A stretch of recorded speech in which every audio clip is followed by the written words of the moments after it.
오늘 주신 하나님 말씀은 신명기 28장 58절에서 68절까지 말씀입니다. 한 절씩 교독하시겠습니다.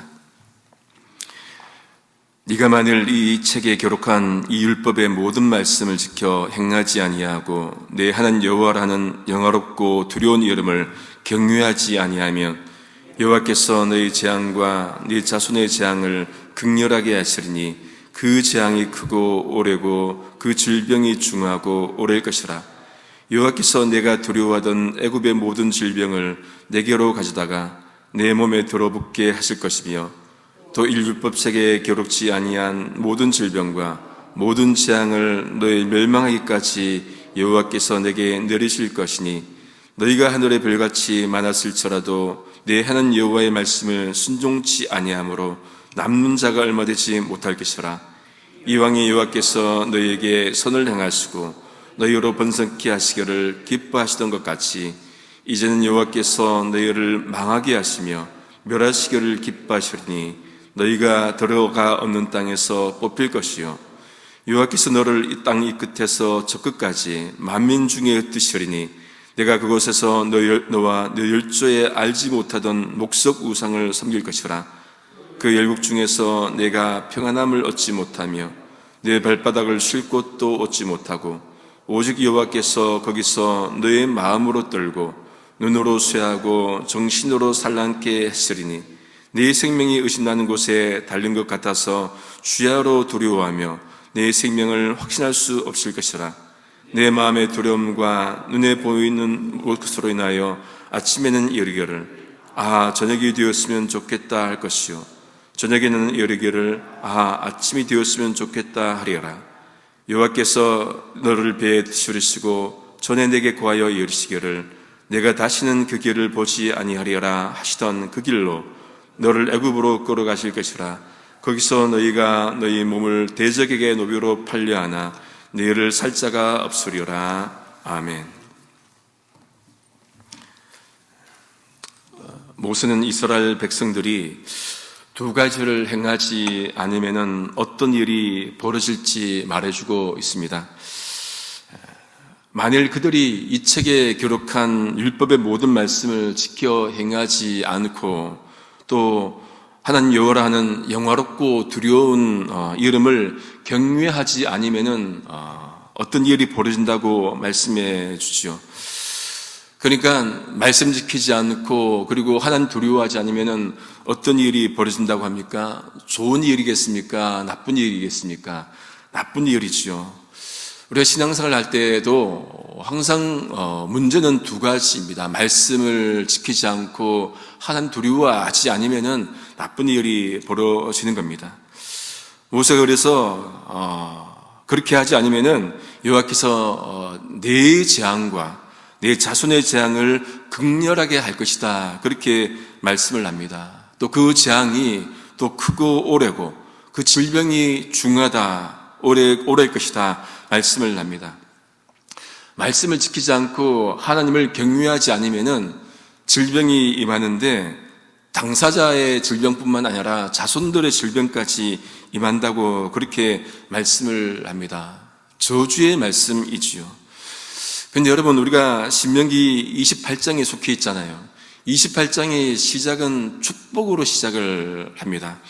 28장 1절 2절을 보시면은 네가 네 하나님 여호와의 말씀을 삼가 듣고 내가 오늘날 내게 명하는 그 모든 명령을 지켜 행하면은 네 하나님 여호와께서 너를 세계 모든 민족 위에 뛰어나게 하실 것이라.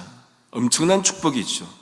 네가 네 하나님 여호와의 말씀을 청종하면은 이 모든 복이 내게 임하여 내게 미칠 것이다. 그렇게 말씀을 합니다. 말씀 잘 듣고 지키면은 하나님께서 엄청난 복을 주신다는 그 말씀이죠. 오늘 말씀과 정반대로 구조가 똑같은 말씀입니다. 재앙은 말씀 지키지 않으면은 임하는 것이고 축복은 말씀 지키면은 임하는 것이다. 그렇게 말씀을 합니다. 그렇게 주신 28장 전반부에 나오는 복이 무엇입니까? 성읍에서도 복받고 들에서도 복받고 내 몸의 소생과 토지 소산과 짐승의 새끼, 우양의 속기가 복을 받고 그리고 광주리와 떡반죽 그릇이 복받고, 우리가 잘 아는 말씀, 들어와도 복받고 나가도 복받는 그 말씀을 전반부에 하시는 것이죠. 그러다가 저주의 말씀이 똑같은 구조로 등장하는 게 15절부터예요. 28장 15절에 보시면은 네가 만일 네 하나님 여호와의 말씀을 순종하지 청종하지 아니하면, 그러면은 내가 오늘 너에게 명령하는 그 모든 명령과 규례를 지켜 행하지 아니하면은 이 모든 저주가 내게 임할 것이다. 그렇게 말씀을 하시는 것이죠. 똑같은 구조입니다. 그들이 저주받는 내용이 무엇입니까? 성읍에서도 저주받고 들에서도 저주받고 순서는 바뀌어요. 먼저 광주리와 떡반죽 그릇이 저주받고 몸에 소생이 또 토지 소산이 그리고 소와 양의 새끼가 저주받고, 마지막은 똑같잖아요. 들어가도 저주받고 나가도 저주받고. 단순합니다. 말씀 지키고 살면은 하나님께서 복 주시지만은 말씀 지키지 않으면은 뭐예요? 여러 엄청난 저주가 임한다. 그 말씀이 신명기 28장의 주된 단순 비교의 모습이죠.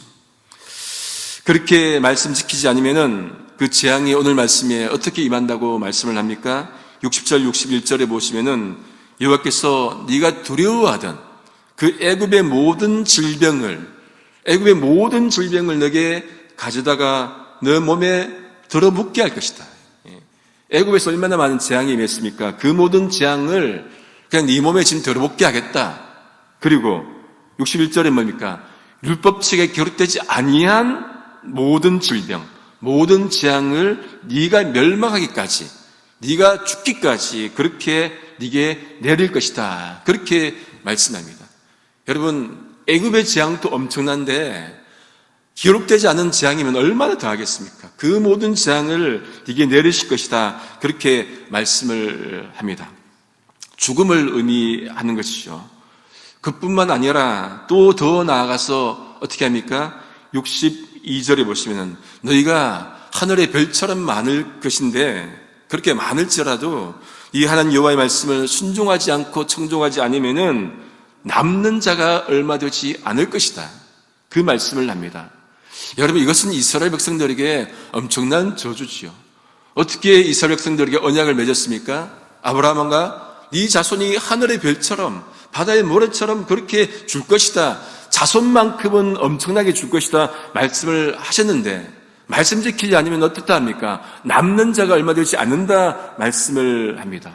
이스라엘 백성이라고 모두 구원받는 것은 아니라는 말씀이지요. 로마서 9장 27절에 보시면은 이사야 10장 22절 말씀을 인용해서 바울이 이렇게 말씀합니다. 또 이사야가 이스라엘에 관하여 외치되 이스라엘 자손들의 수가 비록 바다의 모래 같을지라도, 그 다음 뭐랍니까? 똑같은 말씀이에요. 남는 자만 구원받을 것이다. 남은 자만 구원받을 것이다. 오늘 말씀과 똑같은 말씀이죠. 이스라엘이라고 다 구원받는 게 아니에요. 남은 자만 구원받는다는 말씀이죠. 아니, 이스라엘에 모두 구원받는 선민 택함 받은 백성인데 무슨 말을 하냐고. 그렇게 말씀하신 분들은 로마서를 다시 읽으셔야 됩니다. 그리고 그런 분은 유대교의 하나님을 믿는지 몰라도 기독교의 하나님, 성부, 성자, 성령이신 삼위일체 하나님 믿는 것은 아니지요. 그런 분에게는 구원이 임할 수 없습니다. 우리 하나님은 그러니까 두 가지 면이 있으신 분이에요. 복을 주시는 분임과 동시에 어떻습니까? 재앙을 내리시는 분, 두 면을 같이 보아야 됩니다. 63절에도 똑같이 말씀합니다. 여호와께서 너희에게 선을 행하시고 너희를 번성하게 하시기를 어떻게 해요? 기뻐하시던 것 같이, 선을 행하시고 복을 주시는 것을 기뻐하시던 것 같이 어떻게 하신다는 얘기예요? 너희를 망하게 하시며 멸하시기를 또한 기뻐하신다. 이게 하나님의 속성이라는 겁니다. 너희가 들어가 차지할 땅에서 뽑힐 것이다. 그렇게 말씀을 합니다. 순종하고 그렇게 말씀 따라 살면은 하나님께서 한없는 사랑을 베푸시는 그런 은혜로운 하나님이시지만은 그 말씀 지키지 않고 순종하지 않으면은 한없는 재앙을 내리시는 무서운 하나님이라, 그렇게 우리가 알 수 있습니다. 하나님은 사랑의 하나님이시지만 동시에 또한 공의의 하나님, 재앙의 하나님임을 알 수가 있는 것이죠. 그렇게 해서 또 더 나아가서 64절 이하에 보시면은 모세는 하나님이 순종하지 않는 백성들에게 어떻게 하신다고 하십니까? 땅 이 끝에서 저 끝까지 흩어버리겠다, 그렇게 말씀을 합니다. 말씀 지키지 않으면은 아무리 하나님이 사랑하는 백성이라 할지라도 흩어버릴 것이다. 그 말은 무슨 말입니까? 포로로 잡혀가게 하실 것이다, 그 말씀인 것이죠. 실제로 이스라엘 백성들이 가나안 땅에 들어가서 살지만은 바벨론 포로로 나중에 70년간을 그렇게 생활하지 않습니까? 또한 그들이 그곳에서 그들과 조상들이 알지 못하던 그 목석, 나무 돌로 된 우상을 섬길 것이다, 그렇게 말씀을 합니다. 하나님 떠난 백성들의 삶은 우상의 삶이에요. 그렇게 흩어진 민족의 삶은 우상을 섬기고, 그러니까 어떻습니까? 하나님 주신 평안함이 없는 거예요. 65절 말씀에 그 여러 민족 중에서 그들이 평안함을 얻지 못하고 발바닥이 쉴 곳도 얻지 못하고 그들의 마음을 떨게 하고 눈이 쇠하고 정신을 산란하게 하실 것이라. 살아가는 게 살아가는 게 아니에요. 쉼이 없고 불안만 있고 발바닥도 쉬지 못하고 늘 불안한 삶, 어떤 삶입니까? 하나님을 떠난 삶을 늘 이런 삶이라는 거예요. 하나님 우리에게 복 주시는 건 뭡니까? 평안의 복을 주셨는데 그러지 못하고 발바닥이 쉬지 못하고 살아간 그 인생, 얼마나 불안한 인생이겠습니까? 여러분, 우리가 주님께서 주신 삶을 가지고 발바닥 쉬지 않고 달려가는 인생과 불안해서 발바닥이 쉬지 못하는 인생, 천지 차이지요. 오늘도 주신 삶을 가지고 발바닥이 정말로 쉬지 않을 정도로 기는 삶, 그건 복된 삶이에요. 그러나 하나님 알지 못하고 불안해서 발바닥이 쉬지 못하는 것은 그는 저주의 삶이겠죠. 우리 인생 자체가 어떤 의미에서 본래 레슬리스, 불안한 삶이잖아요. 어거스틴이 고백록에서 말한 것처럼 주님 품 안에 안기기 전까지는 우리가 레슬리스합니다. 불안한 삶, 안식 없는 삶입니다. 그렇게 말을 함에도 불구하고 우리가 주님 안에서 있으면은 우리가 평안한 삶을 살 수가 있는 것이죠. 그렇게 말씀 듣지 않고 또 살아가는 인생은 생명의 위협도 있다. 66절에 말씀을 합니다. 그 생명이 의심나는 곳에 달린 것 같아서, 이 말씀은 그의 생명이 위험에 처하고 주야로 두려워하고 생명을 확신할 수 없을 것이다. 여러분, 생명을 확신할 수 없는 것만큼 비참하고 두려운 인생이 어디에 있겠습니까? 우리의 목숨이 오늘도 왔다 갔다 한다면은 그 인생만큼 불안한 인생이 어디에 있겠습니까? 그런데 우리는 하나님을 믿으니, 그의 아들 예수 그리스도를 믿으니, 죽으셨다가 부활하신 그 생명 되신 예수 그리스도를 믿으니, 생명 죽게 있는 그 예수님을 믿으니 우리는 뭡니까? 두려울 것이 없는 거예요. 죽지 않아서 두려운 게 아니라 죽어도 살 것을 믿기 때문에 두려움이 없는 것이죠. 왜 그렇습니까? 영생을 우리가 얻었기 때문에, 생명을 얻었기 때문에, 사망권세 이기시고 부활하신 예수를 믿기 때문에 우리가 두려움이 없는 것이죠. 그렇게 두려움에 사로잡히면은 또 그런 마음이 든다는 거예요. 내 마음의 두려움과 눈이 보는 것으로 말미암아 어떻게 해요? 아침에는 빨리 저녁이 되었으면 좋겠고 저녁에는 또 빨리 아침이 되었으면 좋겠다. 두려운 마음이 있으면은 현실을 회피합니다. 지금의 시간을 회피해요. 아침에는 빨리 지났으면 좋겠다. 이 시간을 맞서고 싶지가 않은 거예요.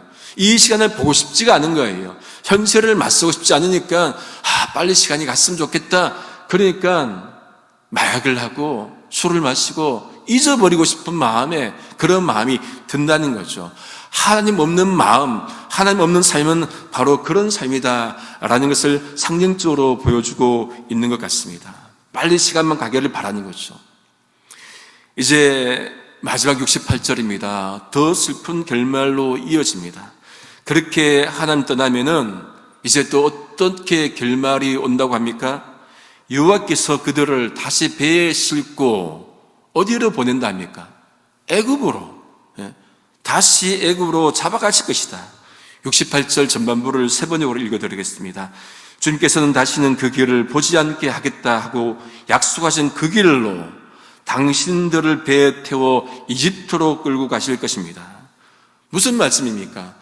애굽에서 나왔는데 그곳이 싫어서 거기서 포로 생활을 했잖아요. 종 생활을 해서 나왔는데 다시금 그들을 잡아서 누구를요? 하늘 말씀 듣지 않고 지키지 않는 백성들을 다시 잡아서 배에 싣고 백투 이집트, 백투 애굽이에요. 애굽으로 돌려보내겠다, 그렇게 말씀을 합니다. 이스라엘 백성들을 다시는 돌아가지 않겠다고 약속하셨음에도 불구하고 말씀 듣지 않으면 그렇게 하겠다는 말씀이죠.